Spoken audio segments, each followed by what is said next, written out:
Lily's Big Day by Kevin Henkes.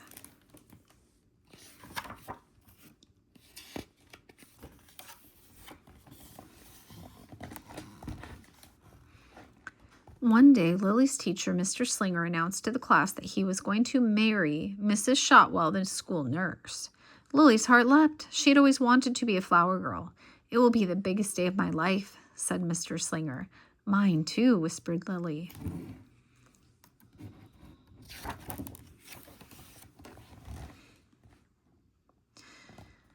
At home in her room, Lily practiced being a flower girl. First, she changed into something more appropriate. Then she held her head high and smiled brightly and raised her eyebrows and turned her head from side to side and carried her hands proudly in front of her and hummed, "Here Comes the Bride," and walked the length of her room very, very slowly.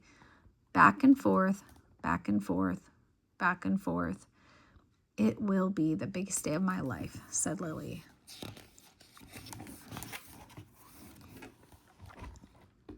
"Who are you pretending to be tonight?" asked Lily's mother at dinner. "I'm not pretending," said Lily. "I'm a flower girl." "Who's getting married?" asked her father. "Mr. Slinger," said Lily. "Really?" said her mother. "Really?" said her father. "Really?" said Lily. "He's going to marry Miss Shotwell. He told us today, and I'm going to be the flower girl." "You are?" said her father. "Did Mr. Slinger ask you?" said her mother. "Not yet," said Lily.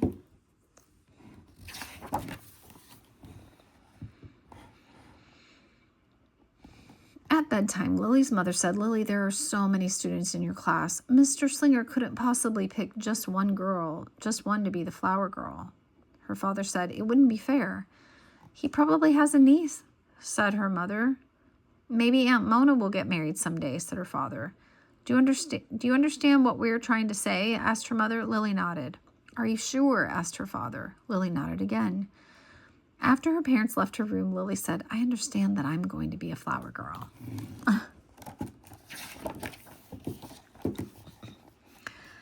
The next day at school during sharing time, Lily said, "I've always wanted to be a flower girl, even more than a surgeon or a diva or a hairdresser." The following afternoon, when Mr. Slinger had recess duty, Lily picked up a handful of weeds at the edge of the playground. She carried the weeds proudly in front of her and walked very, very slowly past Mr. Slinger until the bell rang. Back and forth, back and forth, back and forth. And the morning after that, Lily went to the light bulb lab in the back of the classroom. She drew a self-portrait.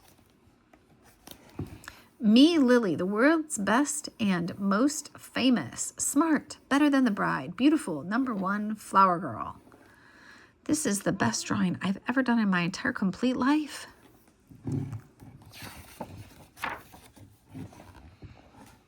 Mr. Slinger called Lily up to his desk during quiet reading time. "Lily," he said, "I can tell that you want to be a flower girl, but unfortunately my niece Ginger is going to be the flower girl at my wedding." Lily's heart sank. "But," said Mr. Slinger, "I also want you to know that everyone in the class will be invited to the wedding. We can all dance together at the reception. It'll be fun." Lily's stomach hurt. "This seems really important to you," said Mr. Slinger. Lily's cheeks turned pink. "You know," said Mr. Slinger, "I was just thinking that you might like to be Ginger's assistant. You could stand with her and keep her company until she has to walk down the aisle. You could make sure her dress isn't crooked and that she holds her flowers properly." Lily considered this. "You could remind her to walk slowly, said Mr. Slinger. Lily considered some more. "You could wear a corsage," said Mr. Slinger. "Oh, all right," said Lily, "if you really need me so much."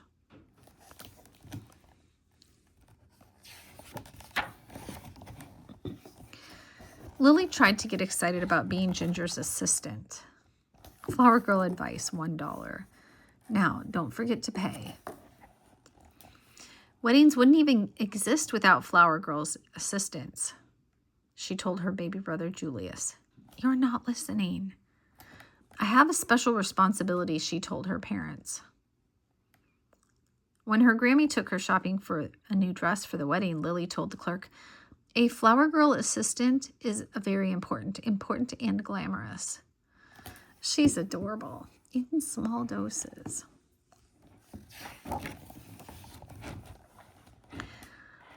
But when it really sank in that she would not be walking down the aisle carrying a bouquet with everyone watching, Lily pretended that her teddy bear was Mr. Slinger.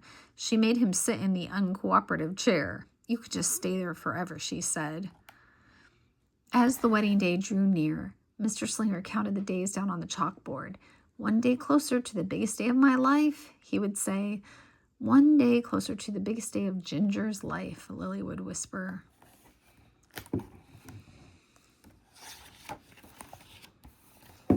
And still at home in her room, Lily practiced. She held her head high and smiled brightly and raised her eyebrows and turned her head from side to side and carried her hands proudly in front of her and hummed "Here Comes the Bride" and walked the length of her room very, very slowly, back and forth, back and forth, back and forth.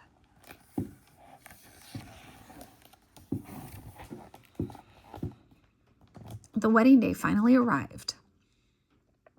Lily hoped and hoped that Ginger would have pink eye or bad fever and not show up. But she was there, and she was all ready. Her dress was straight, and she held her flowers properly. "This is my niece." "Are you sure you want to do this?" said Lily. "Yes," said Ginger. "Are you sure you're sure?" "Yes."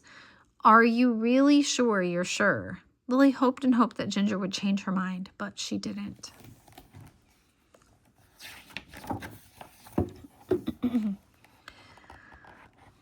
It was time for the ceremony to begin. The music swelled. Everyone stood. The moment came for Ginger to walk down the aisle. Ginger didn't move. Mr. Slinger motioned her forward. "Go," said Lily.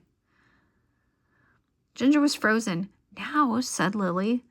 Ginger was as still as a stone. "You can do it," said Lily. But Ginger couldn't. Everyone waited and waited and waited. No one knew what to do except Lily.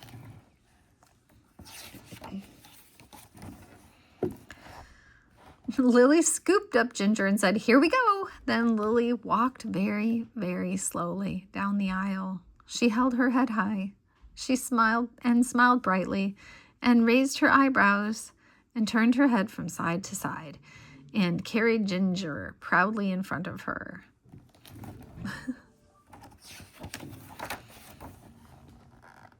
When she reached Mr. Slinger, everyone clapped. "I knew this would be the biggest day of my life," said Lily. Lily was so excited she barely noticed the rest of the ceremony.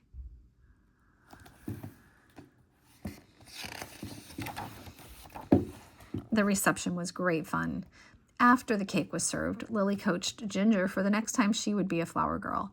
"I won't be with you at every wedding," said Lily. "I won't be able to save you every time." Together they walked back and forth, back and forth, back and forth, very, very slowly. And soon they were dancing.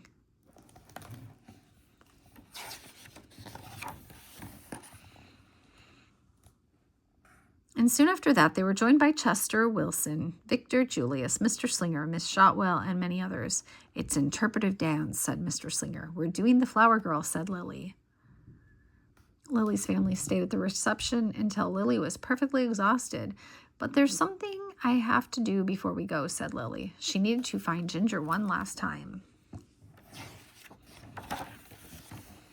When she did, she said, "Ginger, when I get married, you can be my flower girl."